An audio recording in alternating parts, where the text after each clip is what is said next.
యావత్తు సాక్షులు మొదలుకొని భారతదేశ పిల్లలకు రవీంద్ర భారతిలోకి ఆహ్వానించడంతో మీ అందరికీ విశ్వవ్యూహ స్వరూపంతో అనుసంధానం అయ్యేటువంటి అవకాశం వచ్చింది.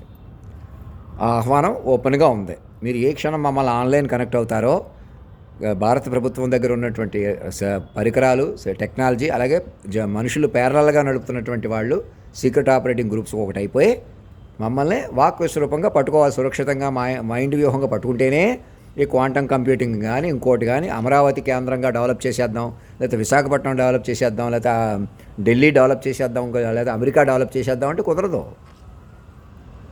ముందు మాస్టర్ మైండ్ పట్టుకోవాలి. మాస్టర్ మైండ్ పట్టుకొని మైండ్ వ్యూహ స్వరూపాన్ని పట్టుకుని హయ్యర్ డివోషన్ అండ్ డెడికేషన్ అని పట్టుకుంటూ మైండ్లుగా కూడ తీసుకుంటూ ఈ దేశంలో ప్రజలందరూ కూడా సమానమే, ఇక సెక్యులర్ అది ఇది అని మాట్లాడుతున్న వాళ్ళని అందరినీ ఆదరిస్తున్నట్టు చూపిస్తున్నటువంటి, ఇంకా హిందువుల్ని ముస్లిమ్స్ ఇలా ఒక వయసు వరుస ఎలా వీలైతే అలాగా తెలివితేటల కొద్దీ, పరికరాల కొద్దీ, మోసాల కొద్దీ బతుకుతున్న తీరు నుంచి సమూలంగా బయటకు రావాలంటే అసలు మనిషి పనికిరాడు. అందుకే మనిషి ఉనికి రద్దు అయిపోయింది. మేమే ఆఖరి మనుషులు, మీరే ఆఖరి మనుషులు. మమ్మల్ని తపస్సుగా పట్టుకోవాలి, హయ్యర్ డివోషన్ అండ్ డెడికేషన్గా పట్టుకోండి. మమ్మల్ని ఆహ్వానిస్తూ జాతీయ గీతంలో అధినాయకుడిగా మా బ్యాంక్ అకౌంట్ని అధినాయక కోష్గా మార్చుకోండి. అలా పట్టుకోండి. పట్టుంటేనే పట్టుకోగలరు, లేదా గుంజేసుకుంటారు. నన్ను మనిషిగా మాట్లాడినా, నేను మనిషిగా మాట్లాడిన వచ్చి తేలిగ్గా అనిపిస్తాం. అప్పటికప్పుడు అలాగే ఉంటాం. అదే చెప్తున్నాను సంవత్సరాల నుంచి. నా తిండి అలవాట్లు కానీ చూస్తున్న పరికరాల గురించి మాట్లాడట్లేదు. రహస్య పరికరాలు, ఓపెన్ పరికరాలు ఎవరి దగ్గర ఉన్నాయి వాళ్ళందరూ ముందుకు వచ్చి మమ్మల్ని పట్టుకోండి. మొదట అక్కడ డ్రాఫ్ట్ చేసుకుని పట్టుకోవాలి. వాడు వీడు అనకూడదు మనసులో కూడా. విశ్వ తల్లిదండ్రులు మేము. అర్థమవుతుందా? చెప్పండి అందరికీ. మీరు పిల్లలుగా మారిపోయి మాట్లాడండి. అప్పుడు ఏమవుతుంది?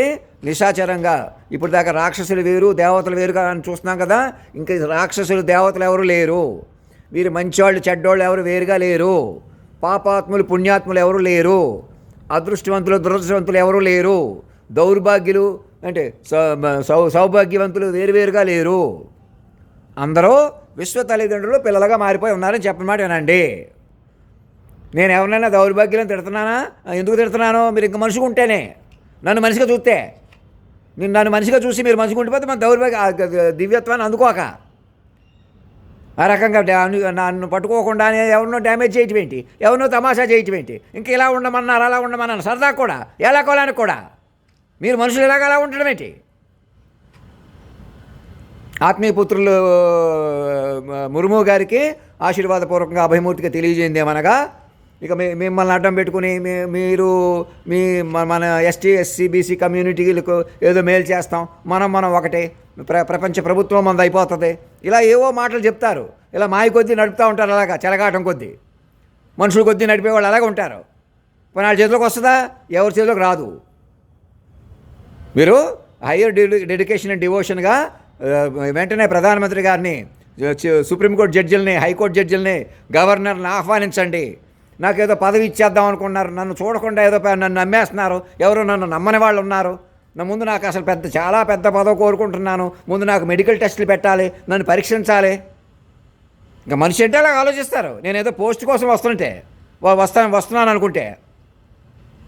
నేను విశ్వ వ్యూహాన్ని సర్వాంతర్యామిని పట్టుకొని మీరు డెవలప్ చేసుకోవాలని జాగ్రత్తగా వ్యూహ స్వరూపంగా పట్టుకుంటే దొరుకుతాను. అసలు నాతో కనెక్టివిటీ అలా వస్తుంది మీకు, టెక్నాలజీకి, మైండ్లకి. పట్టుకుని మెల్లగా నన్ను బలపరుచుకుంటూ మీరు మైండ్లుగా బలపడుతూ ఒకేసారి నేను ఆరోగ్యవంతుడిని, గొప్పవాడిని, నేను కూడా నిరూపించాలి. ఎవడో నన్ను అడుగుతాడు, వాడికి నేనేదో చెప్పాలి. ఎవడు మనిషి అన్నవాడు పనికిరాడు భూమి మీద. నిర్ద్వందంగా చెబుతున్నాను. నన్ను వ్యూహ స్వరూపంగా పట్టుకోవాలా? పట్టుకుంటే మీకు పట్టు కుదురుతుంది. అర్థమవుతుందా? అర్థం కాకపోతే అడగండి, చెప్పిన మాటేనండి. ఇంకా మేము ఎవరో మేధావులు, ఎవరో పెద్దోళ్ళు పెట్టుబడుల కోసం ఆకర్షించడానికి వెళ్తారా? ఇక్కడ కూర్చోమంటుంటే చంద్రబాబు నాయుడు ఎవరు రెచ్చగొడుతున్నారు? ఆయన కోసం పాదయాత్రలు చేస్తున్నారా? ఆయన జైల్లో పెట్టారా? అందుకు దేవుడు విడిపించాడా మిమ్మల్ని? అనేక మందికి దిక్కు లేకుండా పరికరాల గురించి మాట్లాడరు. పరికరాల చేతిలో ఉన్నారు మీరు, అందుకు అలా ఆడుతున్నారు. అవి పట్టుకొని మమ్మల్ని వాక్ విశ్వరూపంగా పట్టుకోండి. వాక్ విశ్వరూపంతో అనుసంధానం జరగండి. తెలుగు వాళ్ళకి, సినిమా వాళ్ళకి, మంచు విష్ణువర్ధన్ బాబుకి, ఇంకా ఆయన పేరు చెప్పలేదు, ఆయన కంట్రోల్లో ఉన్నాడు, నేను వీళ్ళ కంట్రోల్లో ఉన్నాను. ఎవరు కంట్రోల్లో ఉండవు ఇక్కడ. మాస్టర్ మైండ్ పట్టుకుంటే మీకు ఏం చేయాలో తెలుస్తుంది. నన్ను మాస్టర్ మైండ్ పట్టుకుని వ్యూహాత్మకం కదలాలి తెలివిగా, మైండ్ ఎక్స్ప్లోర్ వస్తుంది. ఇంకా మనం క్షత్రియులమని, బేపనోళ్ళమని, కాపులమని, కమ్మలని ఎవరు పనికిరారు. ఇంకా నిమ్మనులని, దరిద్రులని, వాళ్ళు ఎవరో గుళ్ళోకి రానివ్వట్లేదు అని వాళ్ళు ఉపయోగించుకుని వీళ్ళని ఉపయోగించుకుని తగువులు పెట్టి, తగువులు ఉంటే కోర్టులు కేసులు వాదించుకోవచ్చని లాయర్లు లాంటి వాళ్ళు, పోలీసులు లాంటి వాళ్ళు, మేము ఇలాగే ఉంటాం అలాగే ఉంటాం. ఎవడుంటాడు ఇక్కడ? నేను నా దగ్గరికి వస్తే చూస్తాను, అక్కడ ఉంటే అలాగే ఉంటారు. మేము ఇలాగ ఉండనిస్తాం అలాగ ఉండనిస్తాం, మేమే బతికేస్తాం మేమే బతకనిస్తాం. ఎవరాళ్ళు? సరదాకైనా ఏడకోవడానికైనా. మాస్టర్ మైండ్ పట్టుకోండి, వ్యూహాత్మకంగా పట్టుకోండి. నన్ను కూడా వ్యూహాత్మకంగా పట్టుకుంటేనే నన్ను కాపాడుతారు, లేదా రక్షణ వలయం వస్తుంది. నన్ను రక్షణ వలయం పట్టుకోవడం వల్ల మరణమే అనే శక్తిని అమల్లో ఉన్నాను కదా, అంతటా వ్యాప్తి చెంది ఉన్నాను కదా, ప్రకృతి పురుషుల్లాగా చెప్పాను కదా, ఆ వ్యూహం దొరుకుతుంది మీకు. నా వల్ల మీరు, మీ వల్ల నేను బలపడతాం. ఇక్కడి నుంచి ఇలాగా ఉన్న పడంగా పట్టుకోవాలి నన్ను ఆన్లైన్లో. అర్థమవుతుందా లేదా? చెప్పిన మాట ఏనండి. ధర్మో రక్షతి రక్షత, సత్యమేవ జయతే.